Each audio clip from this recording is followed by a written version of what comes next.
Pennies Going in Raw is a production of iHeartRadio. The opinions expressed in the following podcast are for general informational purposes only and are not intended to provide specific advice or recommendations for any individual or on any specific security or investment product.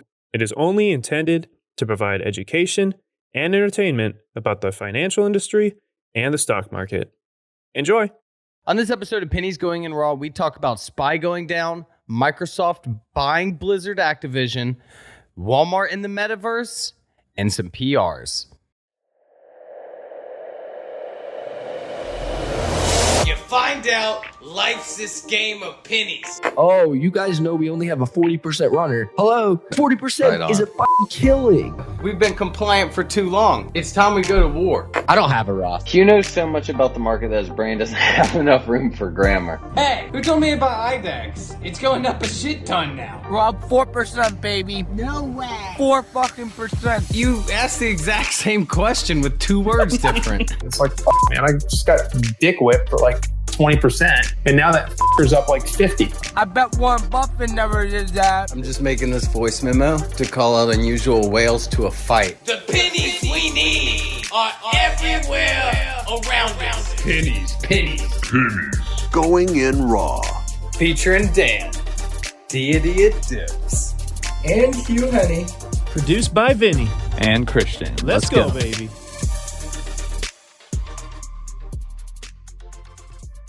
Welcome back to another episode of Pennies Going in Raw. Today is Wednesday, January the 19th, and I mean, we are seeing SPY down. It's Tuesday.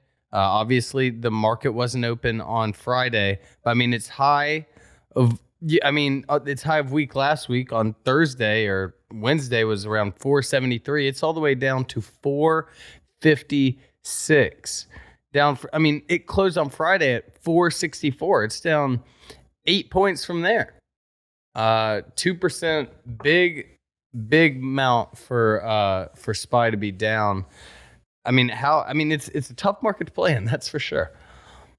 Listen, this is the first time that we've seen, the 50 moving day average get smoked.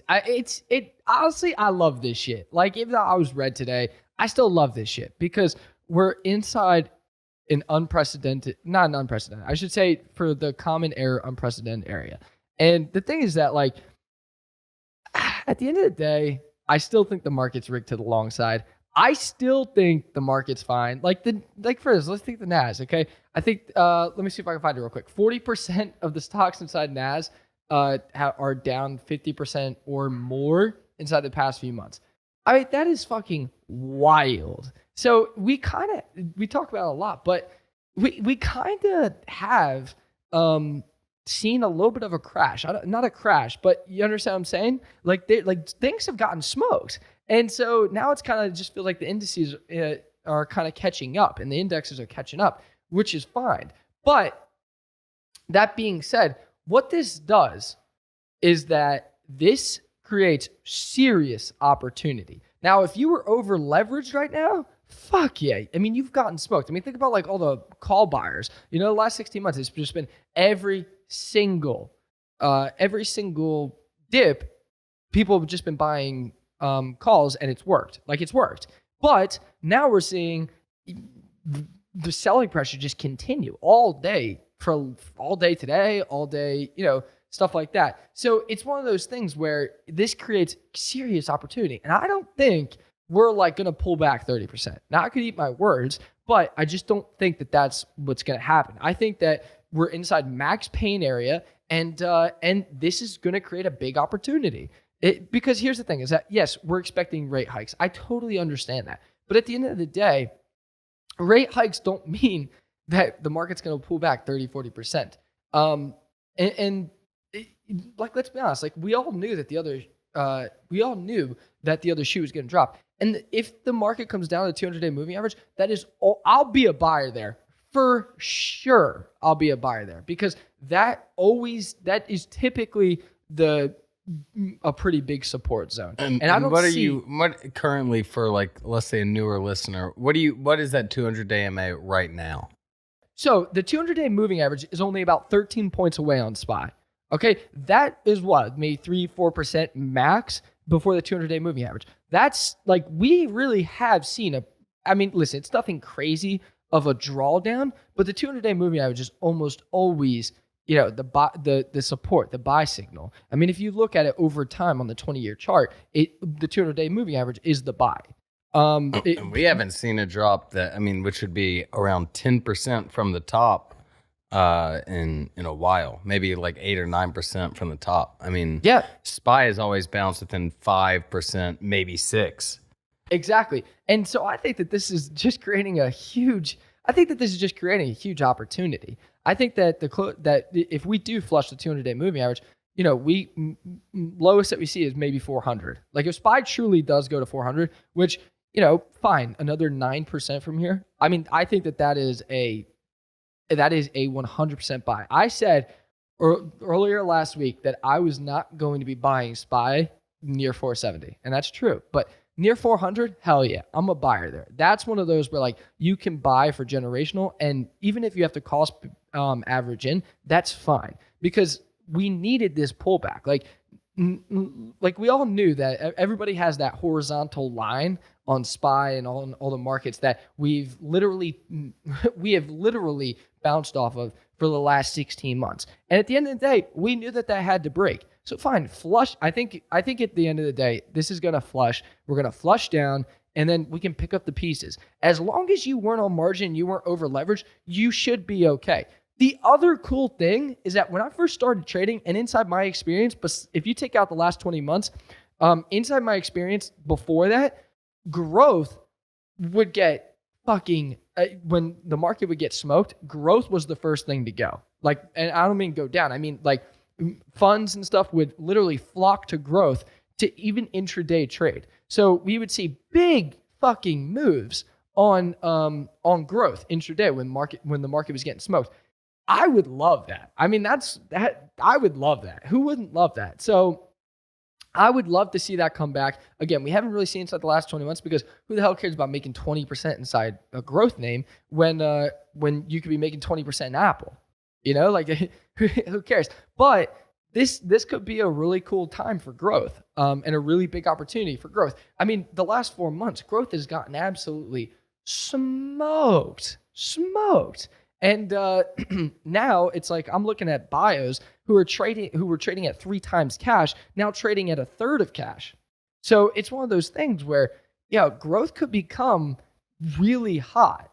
Now, doesn't mean it will, but like I said, you take out the last 20 months, and before that, growth was the thing that ran when the market got smoked. And I think that there's a chance that we go back to that, especially at these current levels. I mean, I'm looking at, we always talk about Jiva.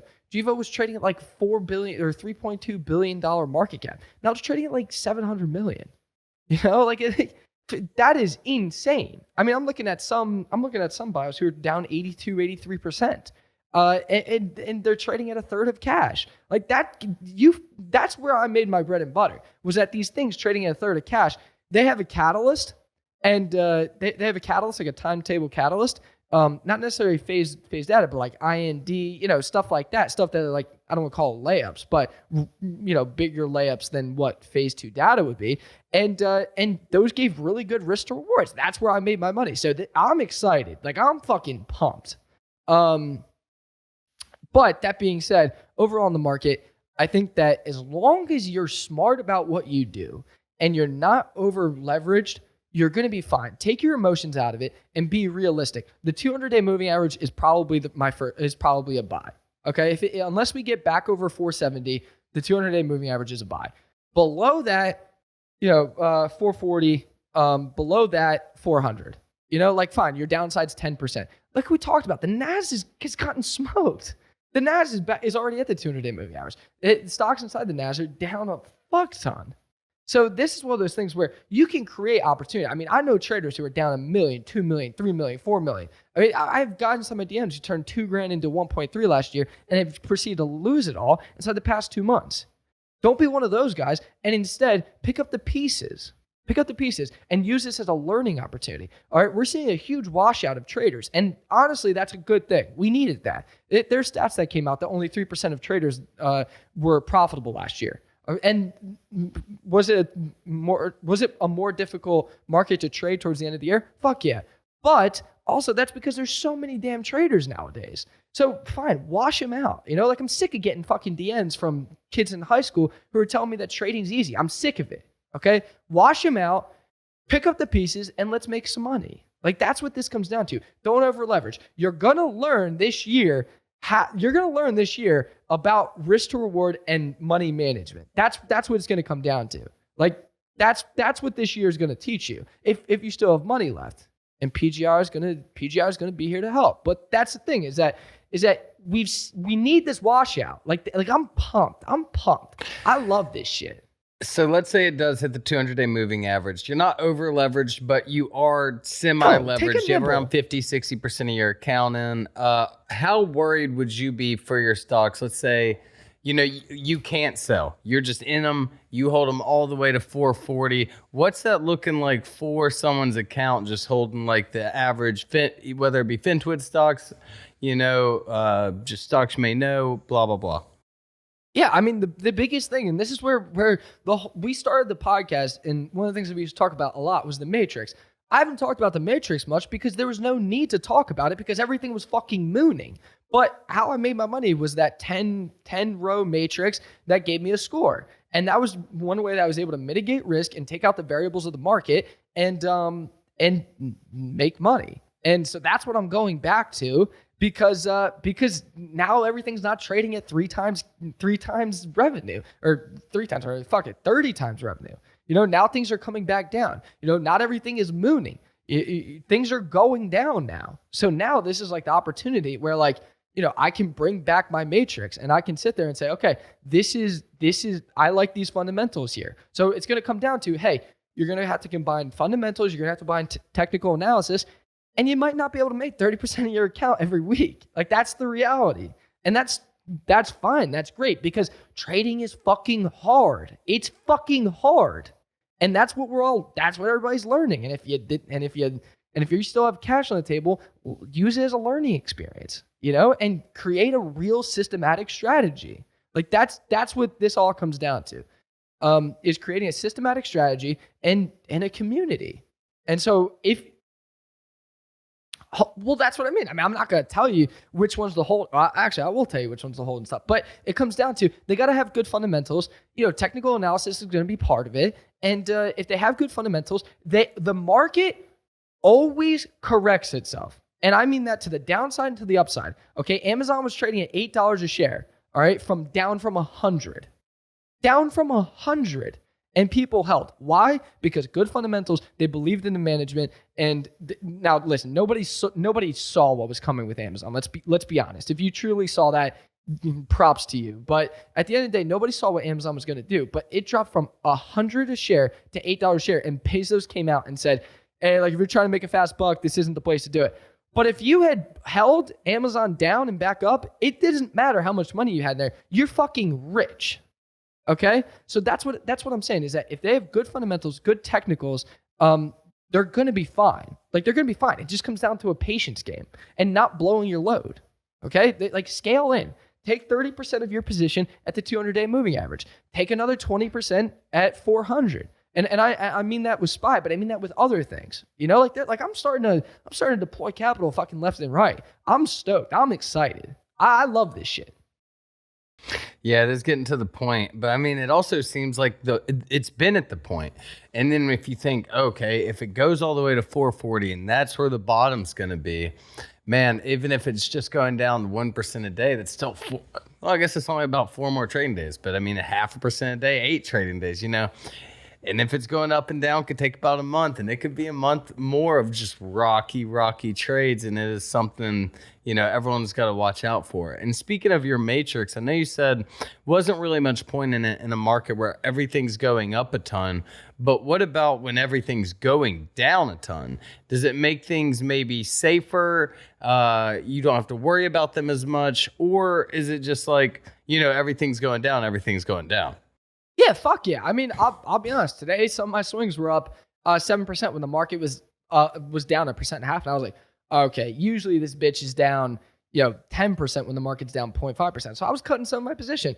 I cut like 10,000 shares of a stock earlier today, and I'm buying it back 50 cents cheaper. Like, it's one of those things where like that, like my flock to safety is my matrix. Like, that is my matrix. That is my flock to safety is my matrix. And so that is when I get excited, is that when I can get back to my matrix, and when I can get back to shit like that, the shit that like made me money, the shit that like made me Hugh, that's when I get fucking excited. So like, I'm stoked right now because at the end of the day, like, I'm seeing relative strength on my swings that my matrix called out, and that's exciting for me, you know? And so I'm able to cut it, and then even though I'm buying it back lower, like, I understand that, hey, some of my other swings were down 4%. Yeah, they were down 4%. The market was down 2%. Okay, that makes sense to me. Okay, so again, did anything fundamentally change my company? No. Do I still have the DD? Yes. Did anything change? No. Fine, I'm buying some. This stock is way too down. You need to cut it. Okay. Well, speaking of a stock that you're swinging that's not down, I haven't checked it in a minute since earlier today, but DATS was up 40% today. It's at 330. Yeah, round up 38% today. After hours down 6%, but still up a hefty amount today. I think it opened around 240, which was pretty low, around 25-30% lower than, the entry, which is probably spooky. How did you play that? What do you think, when it was down all the way to 240, your entry's around 3, where are you getting scared? Where are you adding some? And how do you feel now that it's up? I guess even though it's up 40% today, it's now up around 10-15% from the entry. Yeah, so I didn't even add any yet. Like, my whole thing, it comes back to the fucking matrix. Any more? You haven't added any more? No, I haven't added any more because I was waiting for an entire confirmation. But it's the same thing that we always talk about, is that I'm not adding it until there's confirmation of a reversal. And there was no confirmation of reversal. News came. Like news came. So you played it at 3. I played it at 3, and I was down. I was down. Okay. So you're just saying you bought it, you held, and now I held it because there was no reason to add it. So I wasn't going to add it. Like, I was just holding it down. Okay. And so when there was a down 25%, not even though it's down a lot, you weren't thinking to yourself, good ad spot. You were just saying this could go down more, and you're happy with your decision. Okay. Yes, because again, I didn't over leverage myself, and I wasn't balls deep, so I was waiting.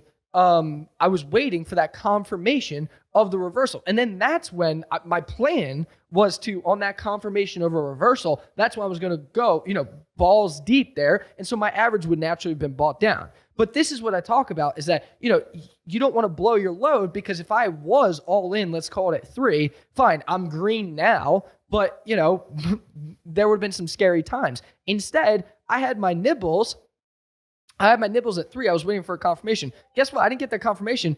It still hit 382. I didn't sell any because, again, I'm still waiting for that confirmation. Now, if we start to build off this $3 line, yeah, I'm going to buy some. And that's the thing, is that I'm going to have DMs like, Hugh, like, why, you didn't want it at 228, but now you want it at 3? Yes, because it's building off of that 3. If it went to $1 and I was buying at $1, I'd be laughing my ass off. But it's one of those things where you gotta wait for that confirmation. This thing could go to 0 and it won't matter at the current position size. But it went to 382, so I was still up like 82 cents a share at one point today. Like, that's a really good return. Now, I didn't cut any, 1, because I was in a meeting, and 2, because I still believe that there's more upside. So now if it comes back down, that's fine. The same plan is still intact. That I'm going to wait for it. Now, I have other people who DM me like, yo, Hugh, like I bought some at 3, I bought some more at 250, I just made 30%.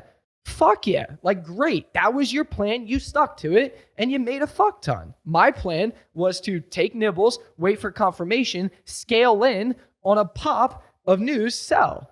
That didn't happen. Instead, it was take the starter, ride it down, it pop, I'm now green again. Great. So we're right back to where we were. In fact, now we're green by what'd you say? 7, 10, 12%? Fantastic. So that's why I love my matrix. That's why I love, because I'm managing my risk. And at the end of the day, yeah, was I down 25% yesterday? Yes. Am I now up 12%? That's the beauty of this.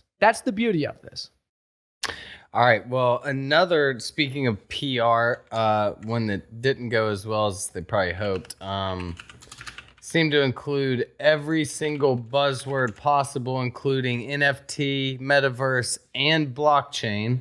2 days ago, it came out that over the long weekend that Walmart was going to be getting in the metaverse, NFT, blockchain, all the fancy fucking young kid words. And it's down 2%. Over the weekend, I was thinking, at least it'd get a nice little fancy pop off that. But it doesn't seem like the market is caring as much about, these. Do you want to even call this fluff PR? Because this seems like a hot topic PR. Yeah. So the one thing is that I always think of this as like the companies, like let's call it like the car companies that, they say that they have an EV division, but you really know that it's probably 2 or 3 guys sitting in a room calling themselves the EV innovators. It's like one of those things where like they have to say it because they need, investors to feel like they're innovating. But at the same time, it's really not like it's really not gonna happen. It's like the times where I say I'm gonna learn how to use grammar. And then, maybe I order a book on Amazon and then just kind of sits there on my desk. I'm learning, I'm working out, but I'm really just have 2 8-pound dumbbells over there. Yeah, exactly. Like that's how I feel about this. Like they have to say about it. And listen, it's one of those things where, maybe they throw, a few bucks at it. And if it sticks in 20 years, fantastic. They were part of the hype. But if it doesn't, whatever. Yeah, it got the stock up. Yeah, I mean, you're seeing, you saw a lot of them in 2020 with COVID. Like, hey, anything that included the word COVID, it was like algos would just go off on. Do you think, is there anything you can kind of look for going on now that could kind of strike the same, maybe Omicron or, any other thing where some companies could just try and get the most out of something real quick? Right now, I don't think so.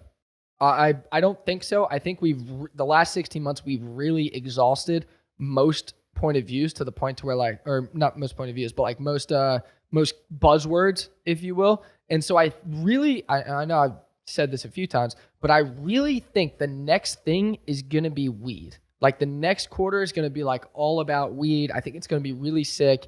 And I think that it's going to be one of those things where that's not something where like a car company come out and be like, hey, like, by the way, we're selling pot. Yeah, we're selling pot. No more coffee. Yeah, but I think, yeah, exactly. But it's one of those things where I do think that weed is going to be the next thing. So then, you might have like retailers saying that they're going to look into opening up a weed fucking division or something, or maybe you have management companies saying that they're going to start investing in weed, stuff like that. But you need those bills to start. You need those bills to start running through the government so that you have that opportunity. And so I do think that weed is going to be a really hot sector this year. Now, that being said, I think that crypto needs to do 2 things, and they have to be drastic. I mean, like NFTs, crypto as a whole. They either need some kind of regulation I don't want to say deregulation, but something where the government comes out and is like, yeah, fuck it. Like, we're going to let crypto do its thing. We're going to let NFTs do its thing.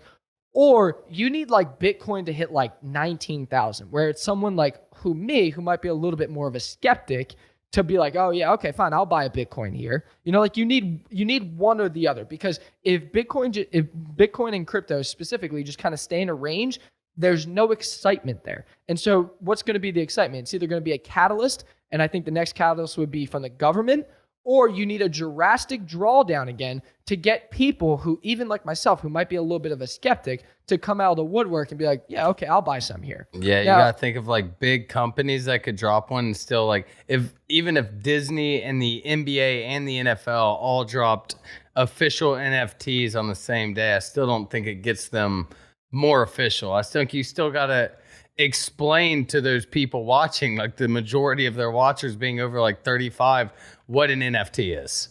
And then same, and I like what you said about Bitcoin. Yeah, it is at the point where it's like, It isn't exciting. Yeah, it just seems like people are mad, the dips and blah, blah, blah, blah, blah. People just going through the motions with it. Yeah, exactly. And so I think it's one of those things where I think that one of the two things needs to happen. One of the two drastics needs to happen. This kind of reminds me of like Bitcoin and I'm going to fuck up the year here. But like 2018, 2017 was the year it went crazy. Okay, yeah. And then know how like the next 2 years it really kind of chilled?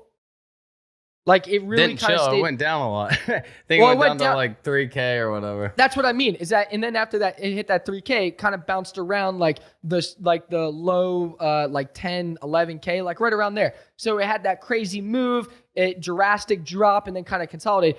That's how I feel like we are. And so we need the hype to die down, and then something drastic to happen. And then that's when I think crypto can get hot again. And so from the catalyst standpoint, the government. From the price standpoint, it needs a drastic drawdown, or like Bitcoin needs to like soar to 80,000. And again, what's going to make that happen? The catalyst. So that's kind of how I feel. Or you need like Warren Buffett to start buying like billions of dollars worth of Bitcoin, which I've studied Warren Buffett. I don't know. That doesn't really seem like his kind of cake. Yeah, can't see that one. Michael Burry's going to short it all.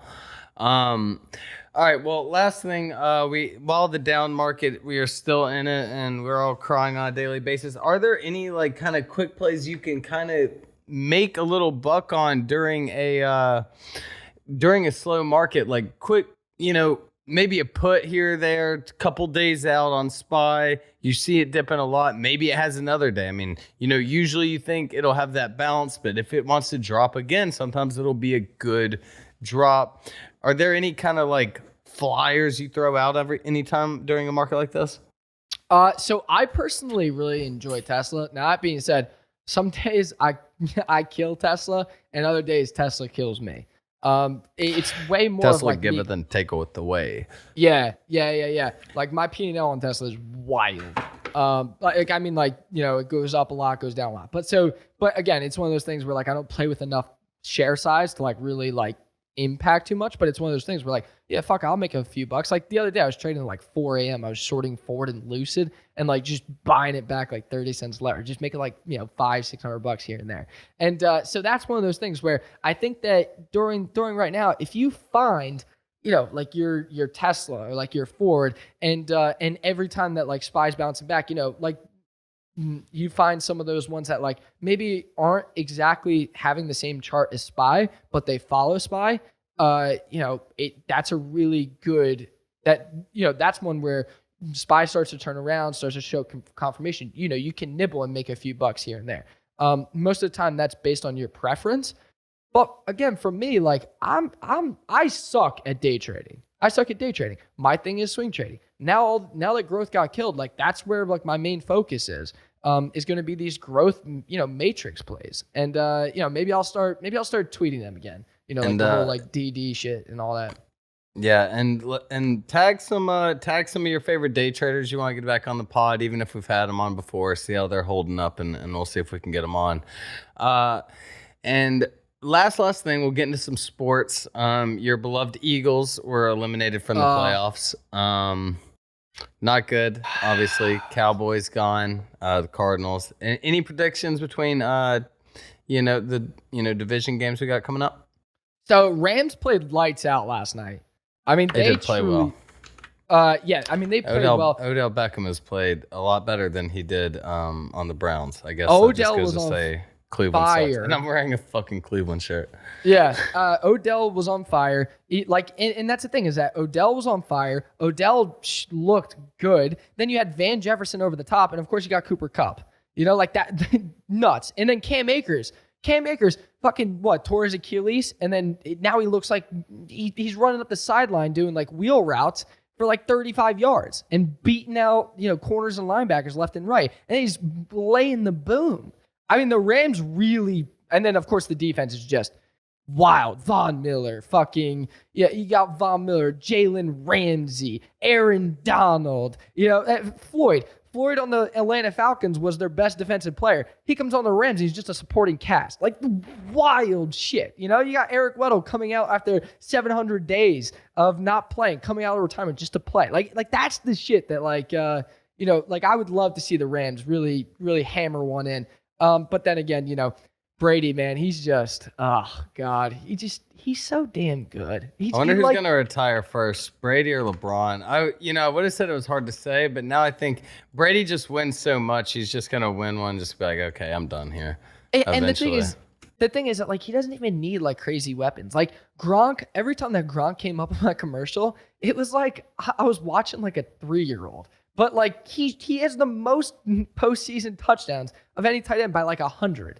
And that's why, because it's Brady. You know, like it's like one of those things where it's like, it's just unfair. Like every time that we talk about the NFL after Brady leaves, it's going to be like an asterisk of like, besides Tom Brady. Like he's like, he has the most touchdown passes, and then like asterisk besides Tom like Brady. Wilt Chamberlain in the NBA. Yeah, but like he's just untouchable, you know? So I'm really excited. You know, it sucks about the Eagles, but we have 3 first-round picks. You know, maybe if Deshaun Watson gets cleared of all that nonsense, then, or, you know, whatever's happening with his legal I wouldn't call troubles. it nonsense, you know. You know what I mean? Like, if he gets cleared, like, of the stuff, you know, like, if all that is just noise, you know, I have no legal opinion. But, you know, if he gets cleared of all that, then maybe we give up 2 first-rounders for Deshaun. Jalen Hurts played good this year. I don't know if he's our guy. I'm stoked though. I'm stoked. All right. Well, as an Auburn fan, I would like to show some dismay for Jesse Newell. We should be number 1 for the first time in our over 100-year college basketball history. We had the most first place votes, but some asshole voter voted us in 9th place. Wild. I saw you tweeting about that. And very not cool of him. And but you know, we're gonna keep winning. Auburn's gonna win versus Kentucky, and they're gonna be force puss number 1. So all's well that ends well, boys. And you guys are not gonna want to be in the way when Final Four Dan is in New Orleans. Let's go. So, all right. Yeah, I'm gonna be there. No doubt. So yeah, everyone have you feel free, man. You kill it in New Orleans. All right, boys. Well, everyone have a great day and week, and we'll see you Sunday. Hey, guys, if you're tired of trimming your stocks too early, well, let me tell you something. Never worry about trimming anything early ever again with Manscaped. Let me tell you about their Performance Package 4.0. It comes with free boxers, a toiletry bag, and free shipping with a little discount when you use code PGIR. I mean, it comes with the razor you need, the sprays you need. I mean, dude, I mean, obviously, clearly I can't show you guys what's going on down there, but if I could, man, you guys would be amazed. Wireless charging, it's waterproof. Take it in the shower for all I care. I mean, it's going to get you right. It's got the light. Man, the Lawnmower 4.0 is the best trimmer I have ever used. And that's not all it comes with. It comes with hella other shit. Like the boxers. And look, I get it. Not all of us are boxer guys. Give it to your girl. She'll like them too. But man, when it comes with the weed whacker, that shit's for your nose or ears. I mean, you could, God, Manscaped has something for every hole and crevice of your body. So make sure to use code PGIR on manscaped.com for 20% off and free shipping. That's code PGIR on manscaped.com.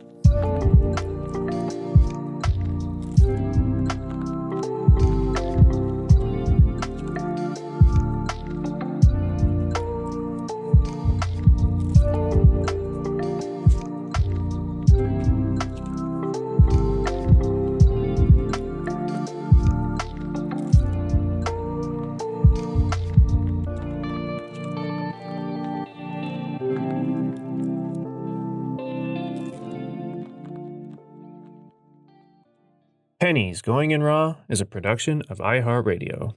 The opinions expressed in the following podcast are for general informational purposes only and are not intended to provide specific advice or recommendations for any individual or on any specific security or investment product. It is only intended to provide education and entertainment about the financial industry and the stock market. Enjoy!